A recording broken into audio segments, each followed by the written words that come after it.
Ahí está. Muy bien, ahora sí. Es un gusto poder estar con ustedes en esta mañana.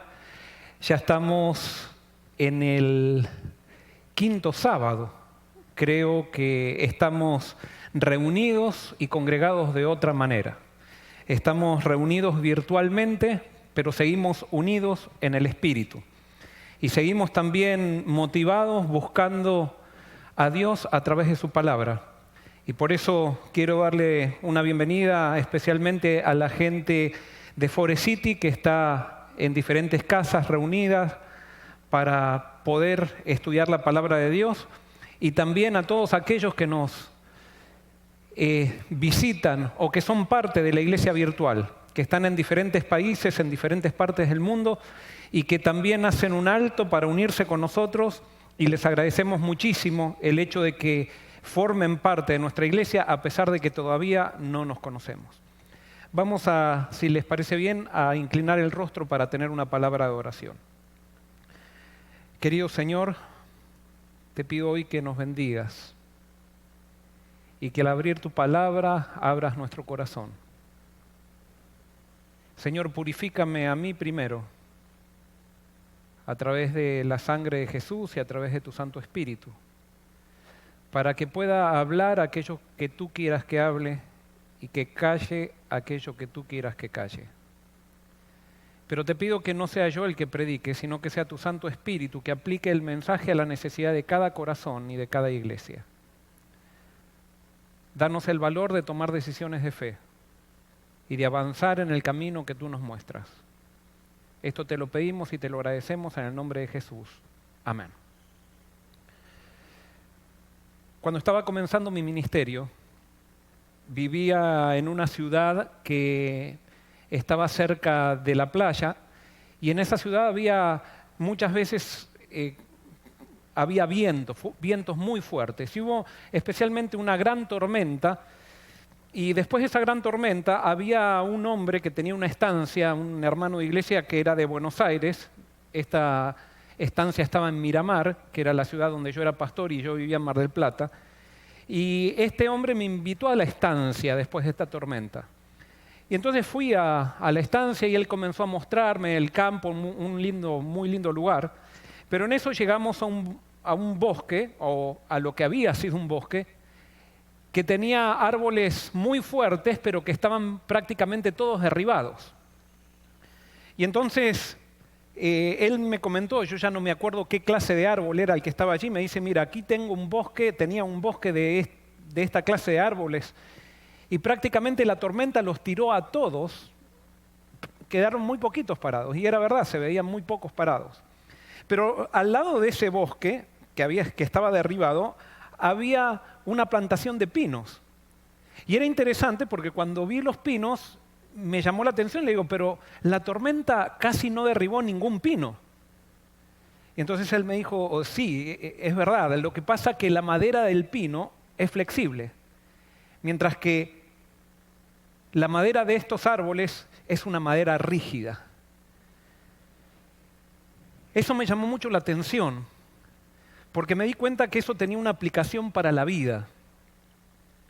Cuando nosotros somos flexibles, podemos pasar por tormentas, pero todavía seguimos en pie. Pero cuando nosotros somos rígidos, vienen las pruebas, vienen las tormentas, y a pesar de que parecíamos antes de la tormenta muy firmes, quizás parecíamos monumentales con todo lo que hacíamos, viene la tormenta y la tormenta nos derriba, porque somos rígidos. Y hoy quiero que tú medites y que meditemos en esta ilustración para que podamos analizar si tú y yo somos rígidos o somos flexibles. Y quiero simplemente comenzar definiendo, esto lo define la psicología, las características de una personalidad flexible. Y dice así: entendemos por persona flexible aquella que se adapta a las circunstancias. La carencia de esta característica describe a una persona rígida. Una persona flexible es alguien que se adapta a las circunstancias. Y vamos a ver otra característica. Las personas flexibles poseen una dimensión de la personalidad que se denomina apertura mental o apertura a la experiencia. Son personas que no temen verse envueltas en situaciones novedosas. En este sentido, son dinámicas y disfrutan del dinamismo. Son personas que disfrutan del cambio. Son personas que tienen una mente amplia para poder entender la vida y no simplemente quedarse con sus propias definiciones de la vida sin poder aceptar otras maneras de ver las cosas. Otra característica es que las personas flexibles tienen un componente extra de osadía en su personalidad. Asumen más riesgos y sufren menos en situaciones de incertidumbre. Nosotros estamos viviendo ahora una situación de incertidumbre. Y hay personas que quizás uno las ve bien a esas personas en esta situación y las ve felices y las ve contentas. Esas son las personas flexibles. Pero las personas o las personalidades que somos rígidos, posiblemente en este momento estamos sufriendo mucho y estamos sufriendo algo que quizás no tendríamos que sufrir por nuestra falta de flexibilidad. No todos viven las circunstancias de la vida de la misma manera, porque no todos miramos a la vida de la misma forma. Las personas flexibles son personas que tienen casi una capacidad infinita de aprendizaje. Sin embargo, tienen una puntuación de humildad por encima de otros tipos de la personalidad y suelen considerarse aún ignorantes o continuos aprendices. Qué interesante. La persona flexible es una persona humilde. Así lo define la psicología. Y si nosotros vamos a la Biblia, vamos a ver que justamente las personas orgullosas fueron las personas más rígidas.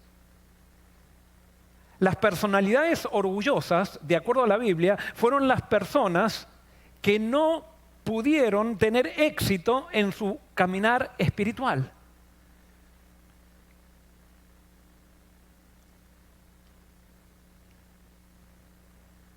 Las personalidades flexibles son personas que aceptan a la vida con el paquete que les viene y no tratan de controlar sus variables, sino que las aceptan y se adaptan a ellas usándolas en sus vidas como oportunidades de crecimiento. O sea, las personas flexibles no se están quejando todo el tiempo. ¿Por qué? Porque la vida es dinámica, la vida continuamente, en nuestra vida suceden cosas que nosotros no controlamos, que quizás las provocaron otras personas, o quizás es parte de la vida de pecado. En cambio, las personas rígidas no pueden aceptar esas variables y cada vez que algo les cambia su plan, se desequilibran. Y es por eso que es tan importante la flexibilidad. Y ahora lo que yo quiero establecer en este momento es que sin flexibilidad nosotros no podemos seguir a Cristo. Justamente lo que Cristo se propone en cada uno de nosotros es que lleguemos a ser flexibles. La vida cristiana exige flexibilidad. La vida de fe exige flexibilidad, porque cuando Dios nos llama a un camino que nosotros no vamos a entender, porque sus caminos son más altos que nuestros caminos y sus pensamientos más altos que nuestros pensamientos. Y si nosotros no estamos dispuestos a aceptar el camino que Dios nos manda, vamos a estar discutiendo con Él en nuestra vida. Y es por eso que Dios tiene que muchas veces quebrar nuestro orgullo, no muchas veces, siempre, tiene que quebrar nuestro orgullo para que nosotros entremos en un peregrinaje de fe. Justamente eso fue lo que le pasó a Abraham. Nosotros a Abraham decimos que es el padre de la fe. ¿Pero por qué Abraham es el padre de la fe? Porque Abraham, de alguna manera, es el padre de la flexibilidad. Abraham vivía muy cómodo. Vivía en Ur de los Caldeos. Ur de los Caldeos tenía un sistema, era una ciudad muy avanzada y según lo que dice la arqueología, tenía un sistema, por ejemplo, de aire acondicionado, que ellos aprovechaban los vientos para que las casas que estaban construidas de determinada manera aprovechen esa circunstancia climática para estar aireadas. Es más, en Ur de los Caldeos también había cloacas.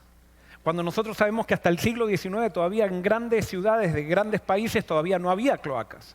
Pero ya en Ur de los Caldeos había. En otras palabras, Abraham vivía cómodo.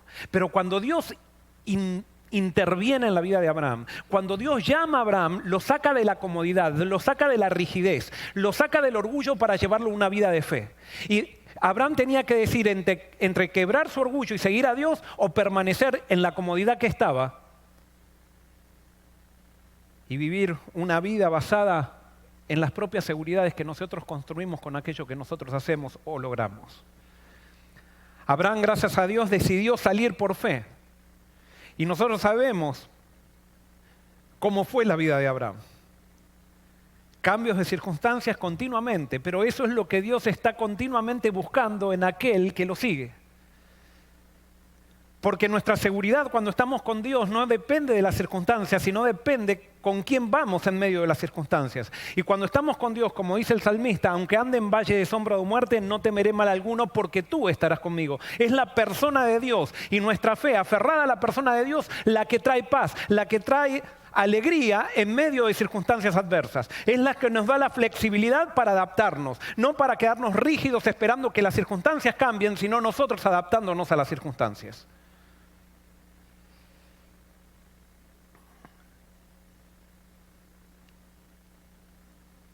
La pregunta ¿es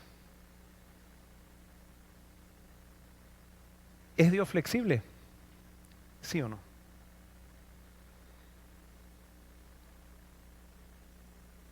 Nosotros muchas veces hemos creado un Dios que no está relacionado con lo que muestra la Biblia.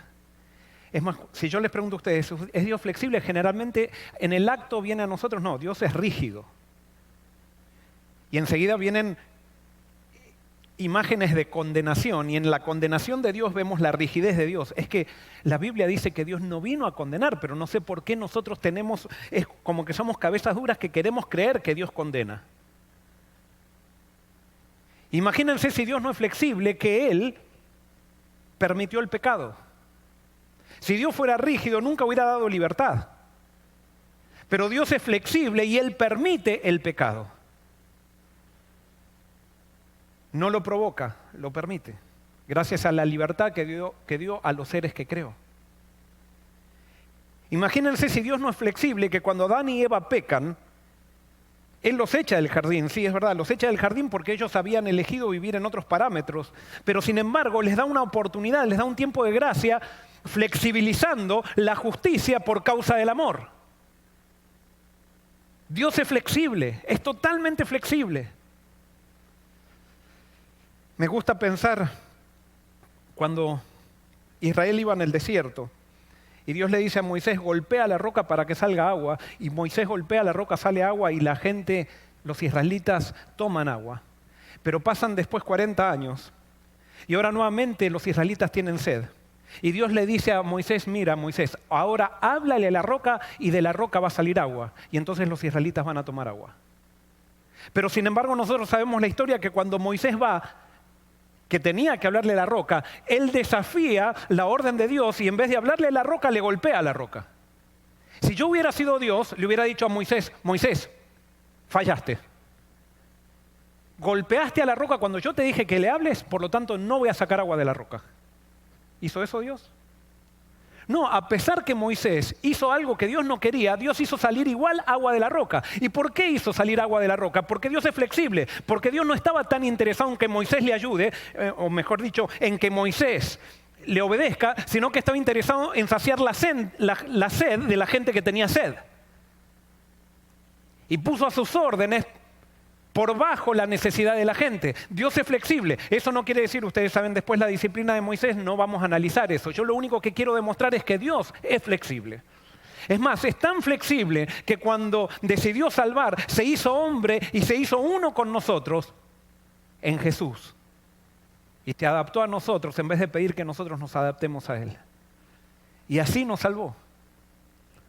Y Jesús creció y formó un movimiento que empezó a romper las estructuras rígidas que habían creado las personas rígidas que habían decidido creer en un Dios que condena.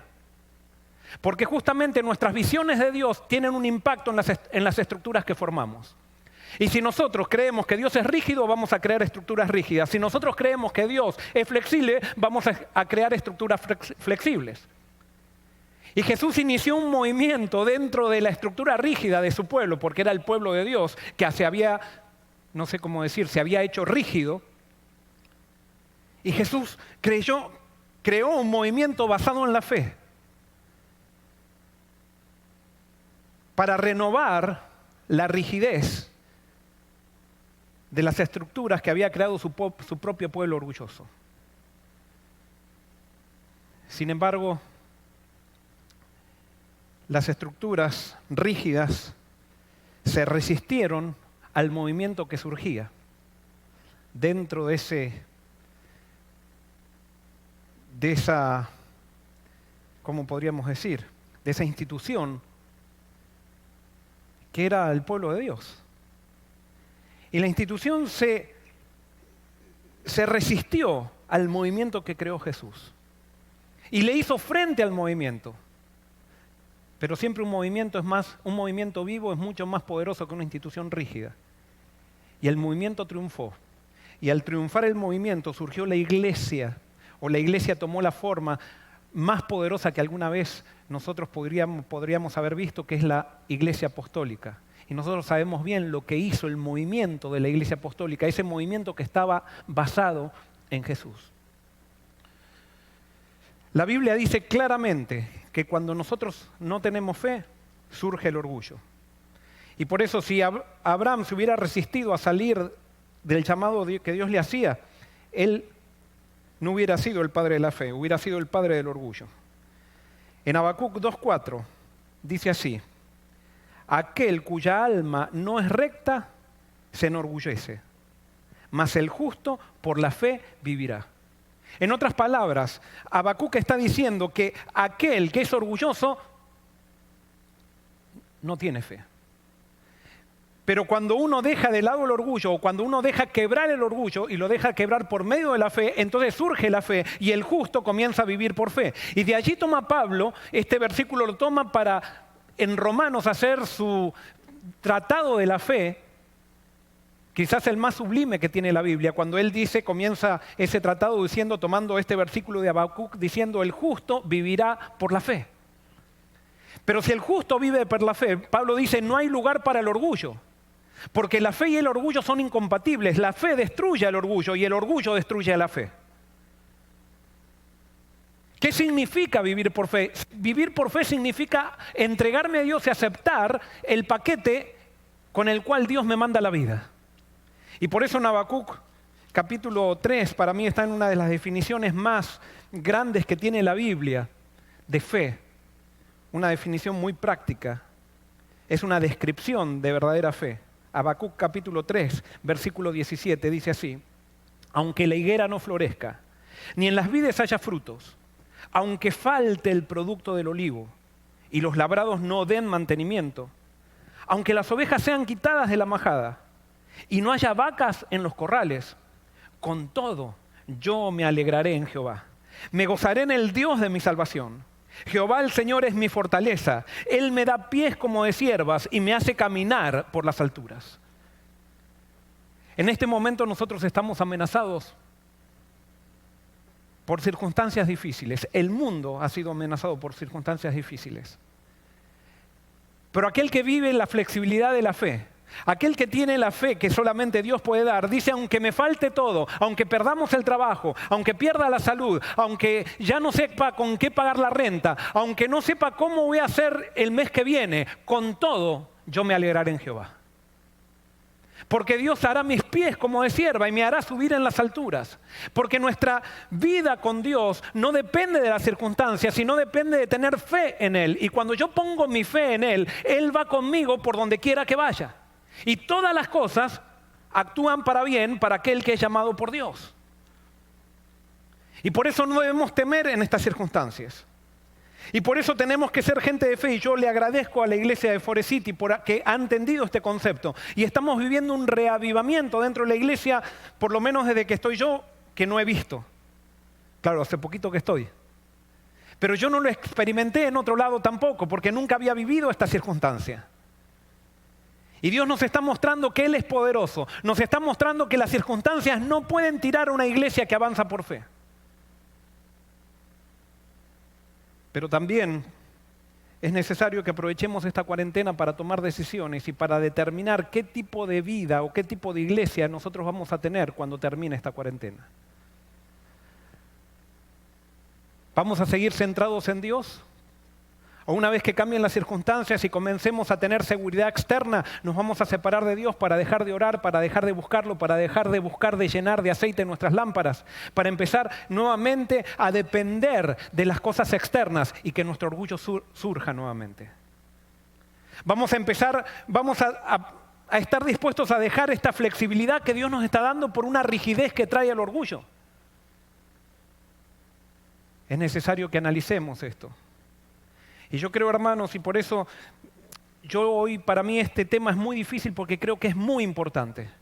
Y no sé si lo tengo claramente en la cabeza para poder exponerlo, pero sí sé qué es lo que quiero decir. Lo que quiero decir es que ha llegado el momento en que dejemos la rigidez y nos transformemos en un movimiento. Es necesario que pongamos a Dios en primer lugar, y ya que Dios lo ha hecho y que Dios lo está haciendo, no dejemos esta circunstancia. Y esto solamente no se lo digo a la iglesia de Forest City, sino que lo digo a todos los que están reunidos alrededor del mundo que están conectados con nosotros. Es necesario que definamos qué es una vida de fe. Y es necesario que nos pongamos en las manos de Dios para poder ser flexibles a lo que Dios vaya mandando. Yo traje hoy aquí para mostrarles a ustedes, ya que Dios es flexible, traje aquí para mostrarles a ustedes lo que significa ser parte de un movimiento. Y ya que Dios es flexible, eso quiere decir que entonces los hijos de Dios que sean flexibles van a estar o van a crear estructuras flexibles.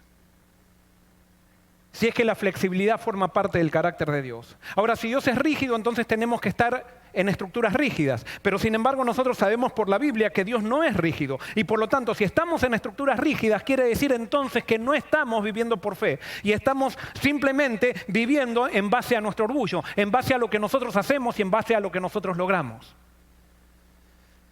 Y por eso es necesario que redefinamos la iglesia de aquí en adelante. Es necesario que entendamos qué tipo de estructura nosotros vamos a querer tener después de que pase esta cuarentena. ¿Vamos a tener una estructura flexible o vamos a tener una estructura rígida?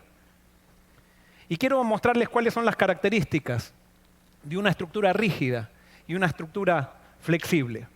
Primero, una estructura rígida es jerárquica, donde hay personas más importantes que otras. En cambio, un movimiento de fe cree en el sacerdocio de todos los creyentes. En las estructuras rígidas, el orgullo, eso lo sabemos por la Biblia, el orgullo hace jerarquías. Y entonces en las iglesias rígidas se ven los pastores y se ven los laicos. Se ve el clero y se ve el pueblo. No, eso no es bíblico, eso es de una estructura rígida, eso es de una estructura donde no hay fe. En la estructura de Dios, en la estructura que es por fe, todos somos sacerdotes y creemos que creemos que en cada persona, en cada miembro de iglesia, el Espíritu puede actuar. Pero a veces tenemos miedo de lanzarnos en ese peregrinaje de fe y dejar y distribuir el poder para todos los miembros de iglesia. Y por eso en las iglesias muchas veces se forman juntas enquistadas en una iglesia que dominan una iglesia por años y donde la gente no tiene acceso a ninguna decisión importante que la iglesia hace.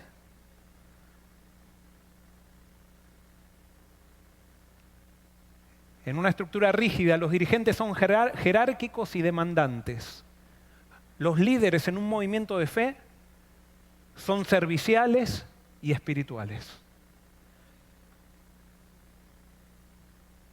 Cuando yo tengo que recurrir a mi título académico, o cuando yo tengo que decirles a ustedes, porque yo soy el pastor, tienen que hacer lo que yo diga, quiere decir que perdí mi autoridad.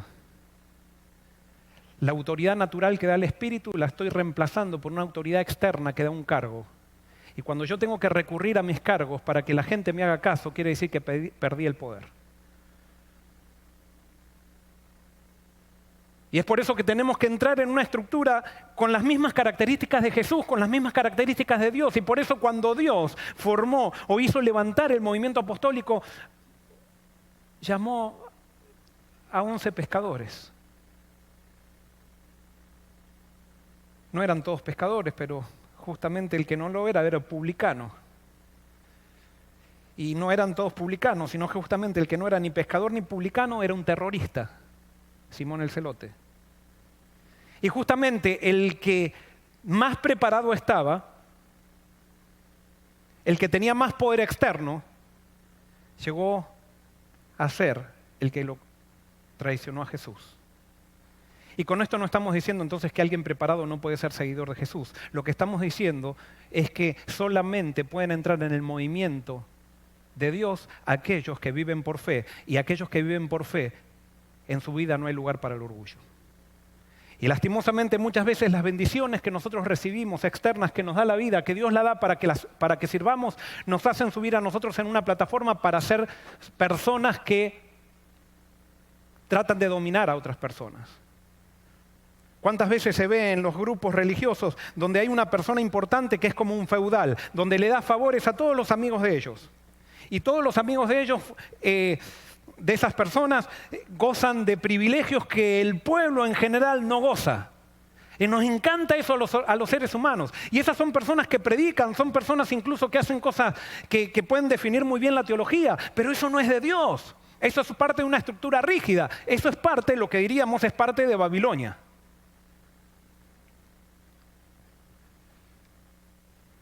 En las estructuras rígidas, la estructura rígida sacrifica la misión con tal de no sacrificar la estructura jerárquica. En un movimiento de fe, está dispuesto a sacrificar la estructura con tal de no sacrificar la misión. Y yo sé, voy a tocar algunas cosas que van a ser un poquito incómodas. Pero hermanos, ha llegado el momento de experimentar un reavivamiento y una reforma. Y si no hay reforma quiere decir que no hay reavivamiento, pero estamos buscando a Dios, pero tenemos que pensar cuál va a ser la iglesia que queremos. Y esto lo digo para la iglesia de Forest City, vamos a tener que redefinir qué va a ser lo más importante acá en Forest City. ¿Va a ser la estructura, va a ser los edificios o va a ser la misión que nosotros tenemos? Creo que Dios nos está dando también una oportunidad como iglesia general. Hace mucho tiempo todos sabemos que hay estructuras administrativas que en vez de facilitar la misión, de alguna manera la absorben a la misión. Y todos somos conscientes de eso, pero todavía parece que no nos animamos a tomar una medida de fe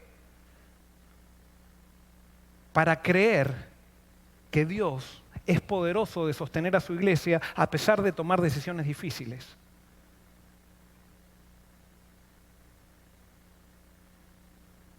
Tenemos que volver a hacer un movimiento. Todos somos conscientes, ya no es un secreto, de que nos hemos transformado en una estructura rígida. Y nos hemos transformado en una estructura rígida por causa de que hubo en el pasado decisiones que tomaron nuestros padres que no estuvieron marcadas por fe. Y nosotros hemos heredado eso. Y alguien puede decir, pero entonces quiere decir, Joel, que estás diciendo, pastor, que estás diciendo que entonces los padres fueron los culpables. No, todos somos responsables. Y si nosotros seguimos en este curso sin tomar decisiones, somos cómplices. No, Dios quiere que empecemos a vivir una vida de fe. Dios quiere que empecemos a tomar decisiones de cambio. Que no estén basadas en revoluciones, que no sean simplemente decisiones revolucionarias, sino que sean decisiones que vengan como causa de un reavivamiento para cumplir mejor la misión.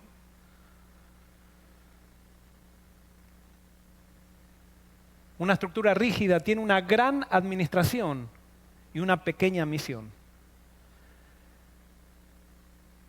Los movimientos de fe tienen una pequeña administración con una enorme misión.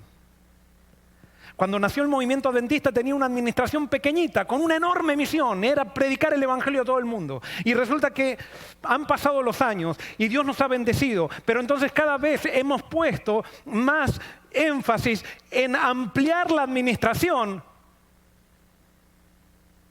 y nos hemos quedado sin misión.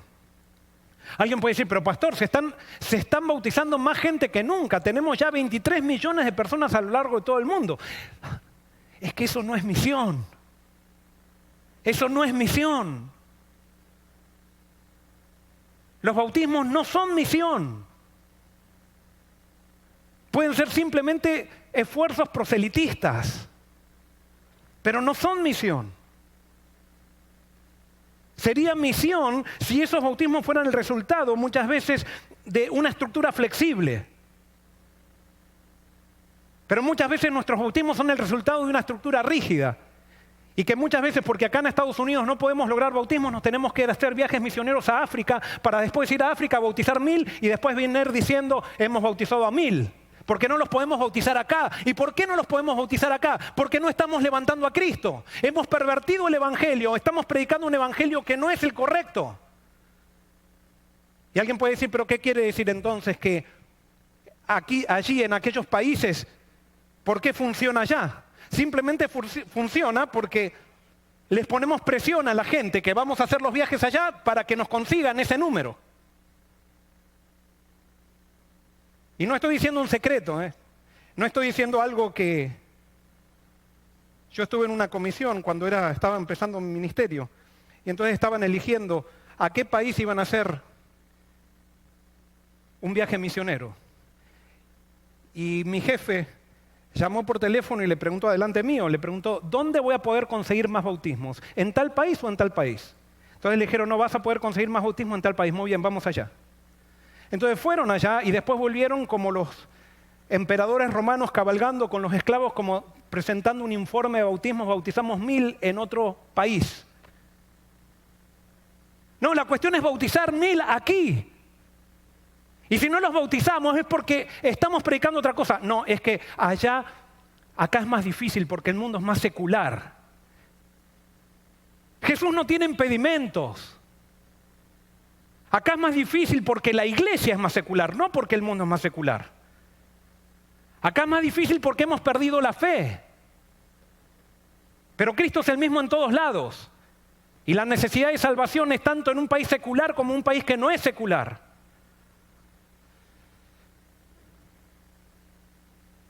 En una estructura rígida, la manipulación y la política rigen los procesos de decisiones. En un movimiento de fe, el diálogo y la confianza en la guía de Dios rige los procesos de decisiones. En una estructura rígida, antes de una junta de nombramiento se llama por teléfono y nos aseguramos quiénes son los que van a salir, para después viene la junta y entonces hacemos una oración y pedimos, Señor, dirige esta junta por medio de tu Espíritu. Cuando ya está todo cocinado, cuando ya está todo cocinado, y después venimos y presentamos el informe y decimos, Dios ha elegido a tales personas. A veces no tenemos confianza en el pueblo. Y entonces si soy presidente renuncio 6 meses antes del Congreso. Si es que me tengo que jubilar, renuncio 6 meses antes para que después el Congreso no sea el que elija, sino que me elija una comisión porque por ahí el Congreso elige mal. Pero después vamos y hacemos una oración enfrente del Congreso pidiendo que el Espíritu Santo dirija el Congreso. Eso es estructura rígida, eso no es movimiento. Hemos perdido la fe, estamos manejando las cosas sin el Espíritu de Dios. Alguien puede decir, pero ¿qué, pastor, está denunciando lo que está pasando? Estoy denunciando lo que pasa en las iglesias locales. En las iglesias locales se hacen también políticas para ver a quién ponemos de anciano, quién no ponemos de anciano, y no dejamos que la iglesia elija. Porque no confiamos en el poder de Dios. Nuestras oraciones han llegado a ser discursos que no tienen poder. Simplemente formas para mostrar de que estamos de alguna manera en el camino de Dios. En las estructuras rígidas hay una uniformidad compulsiva enforzada por credos, manuales y manuales de pólizas. En cambio, en los movimientos de fe hay unidad en la diversidad, alimentada de un mismo propósito forjado por el Espíritu. Cuando una organización religiosa tiene que empezar a obligar o a enforzar manuales o pólizas, quiere decir que perdió el poder. Ustedes no van a ver nunca en la Iglesia Apostólica. Es más, cuando hubo gente que quería obligar, se llamaban judaizantes, era gente orgullosa que no aceptaba la vida de fe, sino que quería vivir una vida de obras. Y justamente las personas que quieren vivir una vida de obras también ponen su cosmovisión en su manera de ver la iglesia. Y la persona que quiere salvarse por las obras, como piensan que tienen el control de su salvación en sus manos, quieren controlar también a toda la gente. Y son personas que parecen muy espirituales. ¿Por qué parecen muy espirituales? Porque saben muy bien guardar los mandamientos, cuando todavía no entraron en la ley de Dios, porque no han dejado que Cristo someta sus vidas para confiar los resultados en las manos de un Dios todopoderoso.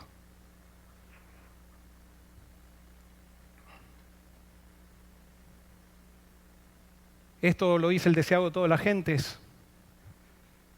Página 13 dice: la tierra quedó oscura porque se comprendió mal a Dios, a fin de que pudiesen iluminarse las lóbregas sombras, a fin de que el mundo pudiera ser traído de nuevo a Dios, había que quebrantar el engañoso poder de Satanás. Esto no podía hacerse por la fuerza. El ejercicio de la fuerza es contrario a los principios del gobierno de Dios.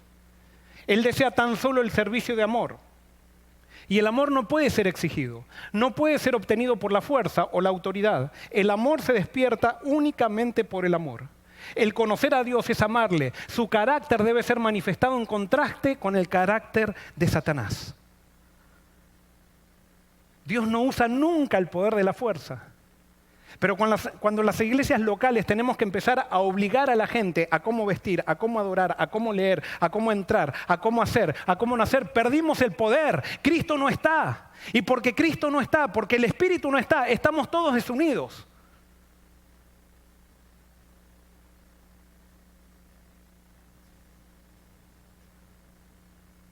Y alguien puede decir: pero entonces, pastor, ¿quiere decir que entonces cada uno va a hacer lo que quiera en la iglesia? Sí. Cada uno va a hacer lo que quiera, pero si estamos predicando a Cristo, todos van a querer dar gloria a Cristo. Justamente ese es el plan de Dios. Acá lo vemos muy bien, pero no lo queremos entender. Queremos manejar la iglesia como si fuera una empresa secular. Y esta es la iglesia es la empresa más libre que tiene que haber. Pero queremos poner un manual para que todos hagan lo mismo. Queremos enforzar las pólizas para que todos hagan las cosas de la misma manera en todo el mundo. No. ¿Qué determina? ¿Qué determina la misión? ¿La póliza determina la misión o la misión determina las pólizas?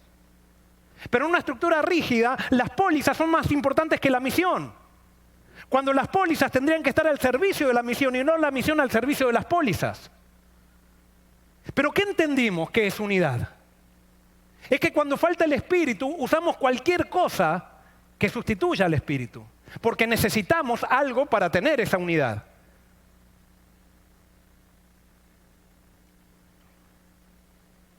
En la estructura rígida define su identidad por formas que son construcciones sociales, sin importar la esencia. El movimiento de fe define su identidad con una esencia que es coherente con la forma. Cuando la iglesia adventista nació, pidieron 2 requisitos para que una persona se considere adventista. Y hubo una tal discusión porque decían: quizás es mucho, pero dijeron: no, esto va a ser. ¿Y cuáles fueron esos 2 requisitos? Que una persona que quisiera ser adventista acepte a Jesús como su Salvador personal y que esté dispuesto a guardar los mandamientos. Punto. Punto. Nada más. Y dijeron: la Biblia es nuestro credo. En otras palabras, si esa persona es sincera en aceptar la Biblia como autoridad, que esa persona lea la Biblia y va a ir creciendo. Ellos dijeron: nunca vamos a tener un credo ni nada que se le parezca. Pero a medida que fuimos avanzando en el tiempo, fuimos perdiendo la fe. Porque pensábamos que eso era demasiado poco. Cuando nos separamos de Cristo, pensamos que es muy poco Cristo para lograr lo que queremos lograr. Entonces le fuimos agregando una cosa, le fuimos agregando otra, le fuimos agregando otra, y ahora tenemos un voto bautismal antes que alguien se bautice. Que el voto bautismal tendría que ser: ¿quieres ser adventista? Si la persona dice sí, ¿quieres parecerte a Cristo? Y si la persona dice sí, quiero parecerme a Cristo con todo mi corazón, allí está el adventista. Allí está el adventista. Pero no, nosotros hemos determinado que es más importante la creencia que parecerse a Cristo. Entonces, si tengo la creencia correcta, yo tengo la autoridad de hacerle guerra al que no cree como a mí, como yo, y ser un diablo con esa persona, tratando de atacarla porque no cree como yo, y sigo siendo adventista. ¿Cómo puede ser que un credo es más importante que la persona de Jesucristo? ¿Cómo puede ser que creencias abstractas hayan reemplazado nuestra experiencia con el Señor?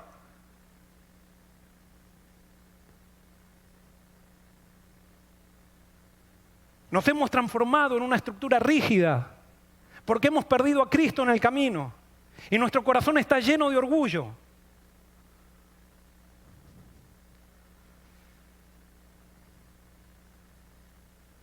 ¿Qué es un adventista?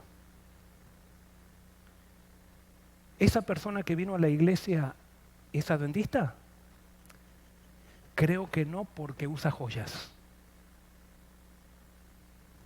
Creo que no, porque usa joyas, que no es adventista. Hemos aprendido a definir el adventismo por si usa una joya o no usa una joya. Es terrible.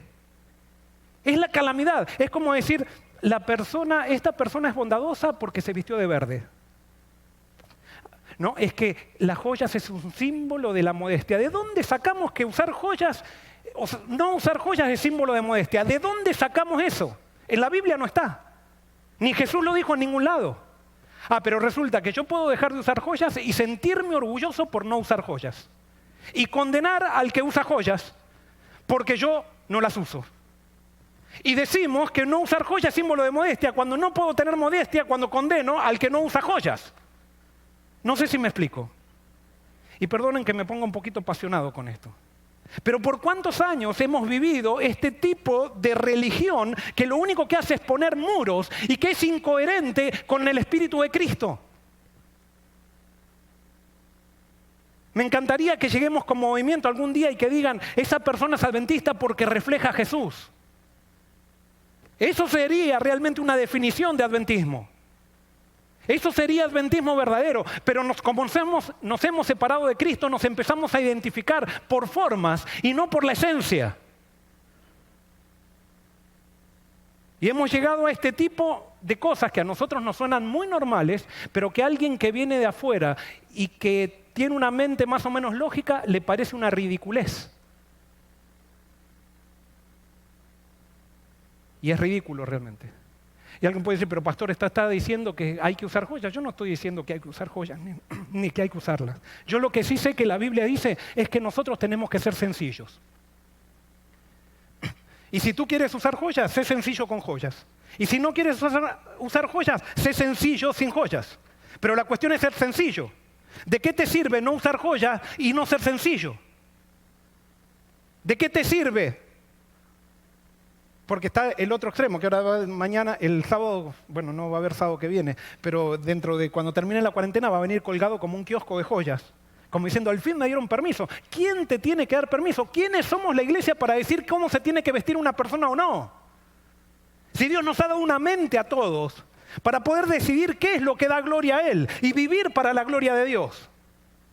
Y por eso si uso joyas tiene que ser para la gloria de Dios y si no las uso tiene que ser para la gloria de Él también.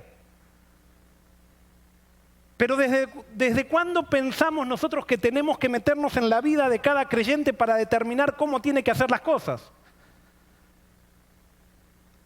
¿Desde cuándo? Desde que nos transformamos en un movimiento rígido. No, porque yo encontré una cita. Sí, tú puedes encontrar miles de citas, como puedes encontrar versículos en la Biblia que hablan a favor de las joyas y que hablan en contra de las joyas. Acá no es cuestión de encontrar citas ni versículos, sino encontrar el mensaje de la Biblia. Es encontrar el Espíritu de Cristo. En una estructura rígida se aferra a las tradiciones y es temerosa de los hombres.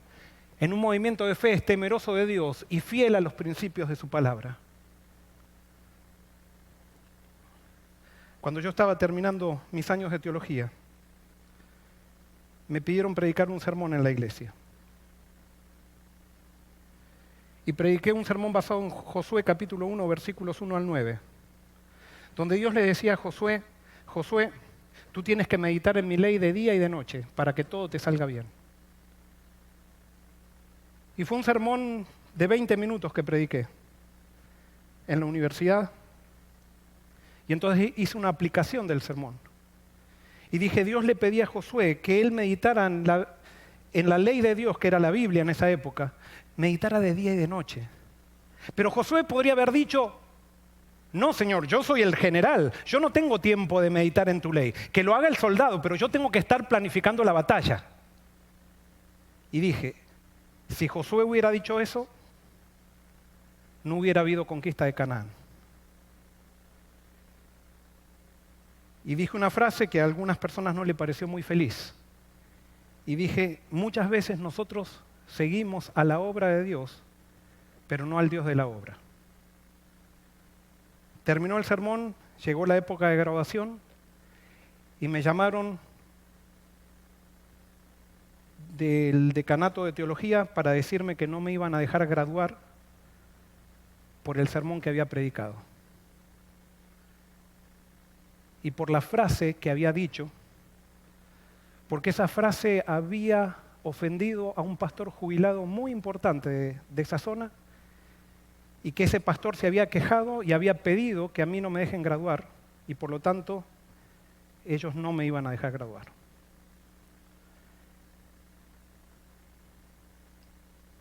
Temerosos de los hombres. Un pastor jubilado, y no es porque el hecho que sea jubilado, ¿qué hombre tiene la autoridad para decir qué es verdad o qué es mentira? Y yo hice un tratado con Dios en ese momento. Y le dije, me acuerdo cuando la comisión me transmitieron lo de la comisión, le dije, porque me dijeron, porque tú, Joel, predicaste palos y no tienes autoridad para predicar palos. Entonces yo por adentro dije, para algunos la palabra de Dios son palos, para otros son florcitas. Pero hice un cometido de predicar siempre la palabra de Dios. Aunque para uno signifique palos y para otros florcitas. Eso no quiere decir que siempre la prediqué bien, ni quiere decir que nunca me equivoqué, ni quiere decir que yo soy la persona que hace todo bien. Pero sí tengo algo claro, que Dios me llamó y nos llamó para predicar su palabra. Cueste lo que cueste. Y no para temer hombres. No para temer personas que no quieren ejercer fe. Y alguien puede decir, pero Joel, estás hablando de tu rencor ahora. No, no estoy hablando de mi rencor. Gloria a Dios por eso. Gracias a eso tuve que venir aquí a Estados Unidos. Y aprendí mucho de Dios. No fue la bendición venir a Estados Unidos, sino que Dios tenía plan de que yo llegue aquí. Y que aprenda cosas que en otro lugar no iba a aprender.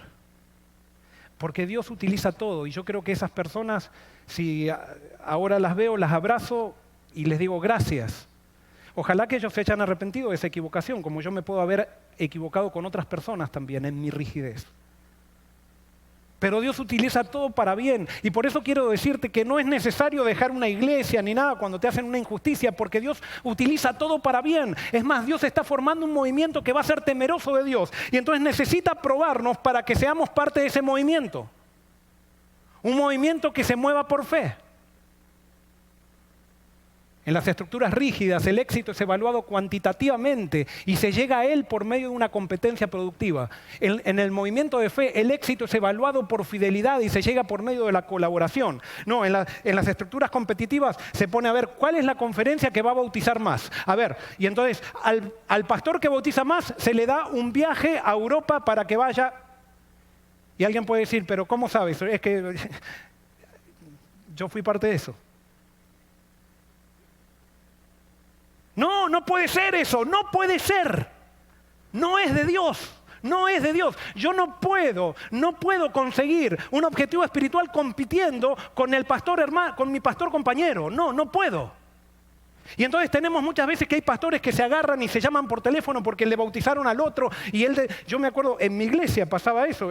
Hace unos años había una visita que estaba siendo agarrada del brazo por dos hermanos de iglesia. Y las hermanas me llamaron para decir, pastor, yo la traje a ella y ella le está dando estudios bíblicos. Y ella le decía, pero ella quiere estudiar la Biblia conmigo. Y se tiraban del brazo de una de la otra. Y yo decía, ¡qué vergüenza!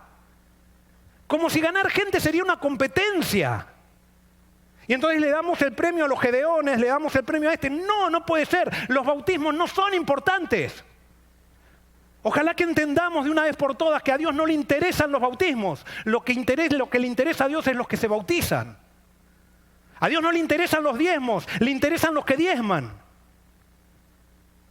A Dios no le interesan los edificios, le interesan los que habitan el edificio. Pero nosotros no podemos trabajar por números, no podemos poner un plan para decir cuántos voy a bautizar en este mes, porque eso depende de Dios, no depende de mí. Y es necesario que salgamos del mundo de esas cosas para entrar realmente en un movimiento de fe. Y yo estoy seguro que esto le puede estar molestando a alguien. Sí, y estoy tomando el riesgo. Pero ¿por qué no cambiar? ¿Por qué no hacer las cosas ya de una vez por todas como Dios quiere? En la estructura rígida intenta quitarle miembros a las otras iglesias. En el movimiento de fe se esfuerza por alcanzar a la gente con el evangelio para que lo viva donde esté. Ah, no, porque todos tienen que venir a nuestra iglesia, porque todos los demás son Babilonia. ¿De dónde sacamos que todos los demás son Babilonia? No, porque hay que predicar el mensaje del segundo ángel. ¿De dónde sacamos que hay que predicar el mensaje del segundo ángel? Ah, de Apocalipsis. Sí, del Apocalipsis que tú y yo leemos basados en nuestro orgullo. Porque el Apocalipsis comienza con un llamado al arrepentimiento del pueblo de Dios. Y cuando el pueblo de Dios se arrepienta, va a predicar a Cristo. Y cuando predique a Cristo se va a formar Babilonia. Pero Babilonia todavía no se formó. Es el resultado del arrepentimiento del pueblo de Dios. Pero nosotros ya decimos, ya se formó Babilonia, pero nosotros no tenemos que arrepentirnos, nosotros estamos bien. Y si alguien está afuera, tiene que venir a donde yo estoy para ser salvo. No, eso no es así. Eso es antibíblico, eso es producto de una estructura rígida. Cuando tú predicas, el evangelismo no es hacer llamados a que la gente venga a tu iglesia, sino el evangelismo es hacer llamados a un peregrinaje con Cristo. Es una invitación al mismo peregrinaje que tienes tú con Cristo. Y quiero decirte algo, y esto puede ser que a alguien le moleste, pero lo lamento si te molesta. Nuestros hermanos evangélicos son tan hermanos de iglesia como nosotros, son tan llamados de Dios como nosotros.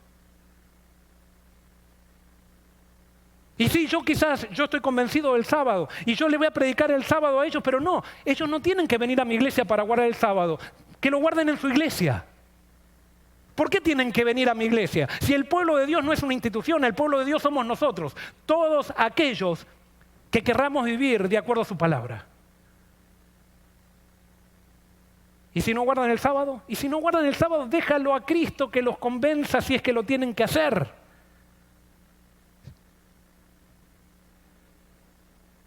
Porque tú tienes que aprender el tema de la salvación, y yo también. Es lo que más tergiversado tenemos dentro de la iglesia adventista. Y es la verdad más fundamental, y sin embargo decimos somos el remanente. Y quiero decirte algo, el remanente, eso es otro acto de soberbia. El remanente, si tú ves la Biblia, el remanente surge después del arrepentimiento del pueblo de Dios. Surge como resultado de una crisis.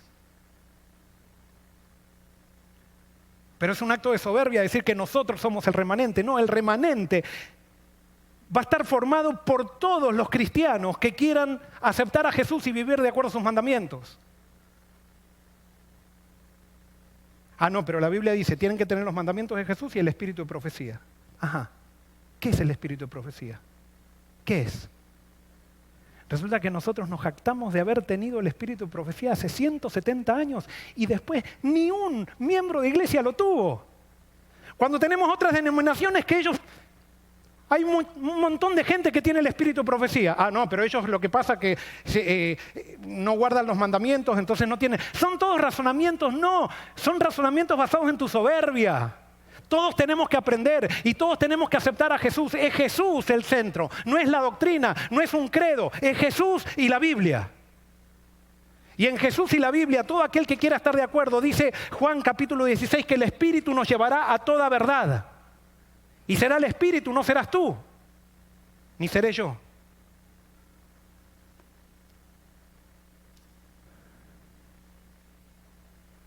En la estructura rígida, intenta quitarle miembros a otras iglesias, perdón, me volví para atrás acá, y se esfuerza por alcanzar a la gente con el Evangelio para que lo viva donde esté, el movimiento.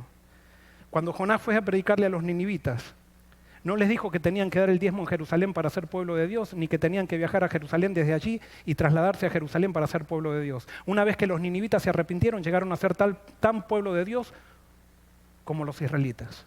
Ah, no, pero los israelitas tenían un llamado. Sí, lo que hace un pueblo especial es el llamado.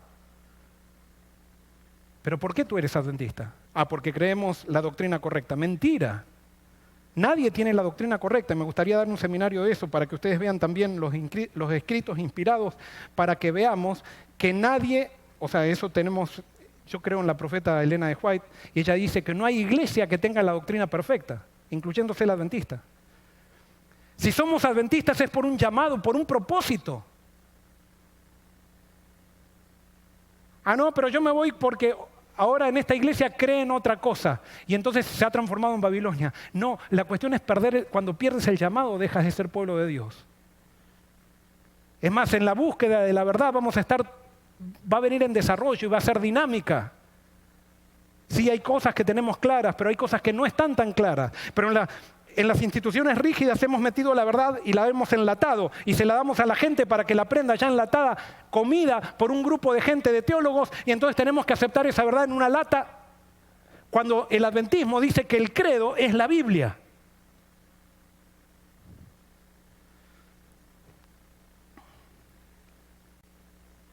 La estructura rígida, su versículo lema no es con el espíritu, sino con ejército y la fuerza. Claro, no está en ninguna parte de la Biblia eso. Es todo con estrategias humanas. Se menciona el espíritu, pero no se vive del espíritu. En cambio, en un movimiento de fe, no es con ejército ni con fuerza, sino con el Espíritu de Dios. Se me fue el tiempo y quizás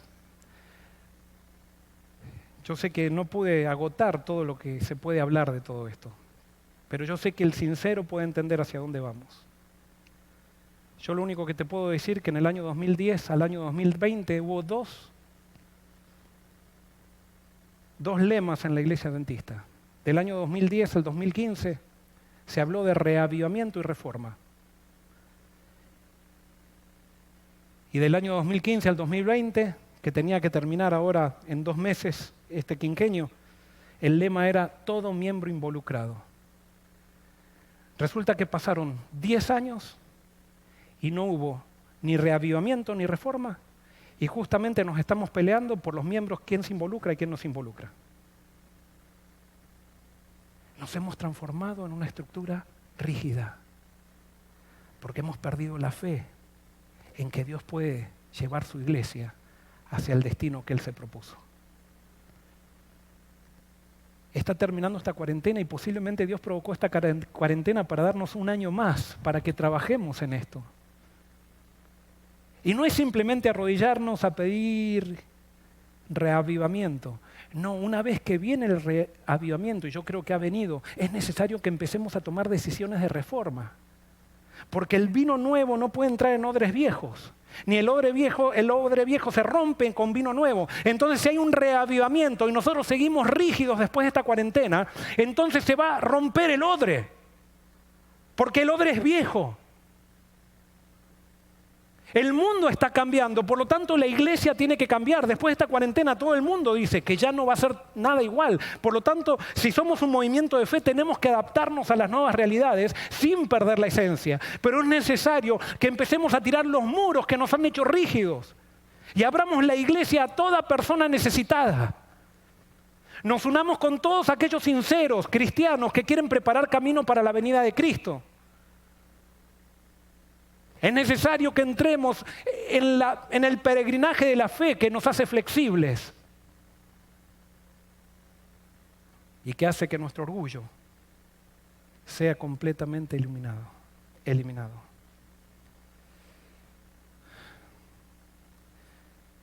Yo no sé qué resultado puede tener este sermón, pero lo único que espero es que le preguntes a Jesús cuál es el plan. Lo único que espero es que yo también, es pedirle perdón a Dios por todo esto. Tenemos que arrodillarnos y hacer como los israelitas, es decir, perdónanos, Señor, por nuestros padres. Nosotros hemos heredado esta estructura rígida, porque hubo un tiempo en la iglesia donde se predicó la salvación por las obras y eso nos llenó de orgullo. No se levantó a Cristo. Y ahora nosotros hemos heredado eso y ahora es necesario que nosotros digamos, Señor, perdónanos, porque hemos sido cómplices también de nuestros padres. Queremos levantar a Cristo, pero antes de levantar a Cristo en nuestros sermones, queremos levantar a Cristo en nuestras vidas. Y cuando Cristo sea real en nuestras vidas, Él nos va a dar la flexibilidad para aceptar aquello que Él nos manda para poder ser sal y meternos dentro del mundo sin ser parte de Él. Ha llegado el momento que la estructura tiene que estar al servicio de la misión y no la misión al servicio de la estructura. ¿Cómo se logra el cambio? Simplemente te digo esto y con esto termino. El cambio se logra en tu iglesia local. Si tienes una escuela sabática, comienza a tomar decisiones de movimiento que se alejen de las decisiones rígidas que vienen como parte del orgullo. Si eres un pastor de iglesia o un anciano de iglesia, comiencen a tomar con su iglesia decisiones que los lleven a hacer un movimiento. Levantando a Cristo en cada sermón, hablando de Cristo, identificándose por Cristo y dejar que Cristo y el Espíritu Santo sea el que transforme a la gente y no nosotros. Si eres presidente de una conferencia o de una unión, yo no soy nadie para hablar para los de arriba, pero ¿por qué no aprovechamos esta cuarentena y adaptamos a la iglesia y tomamos decisiones para adaptarnos a la iglesia que viene o al mundo que viene para poder ser sal?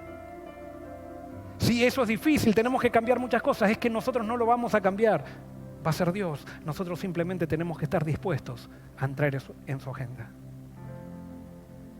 No es con ejército ni con fuerza, sino con mi espíritu.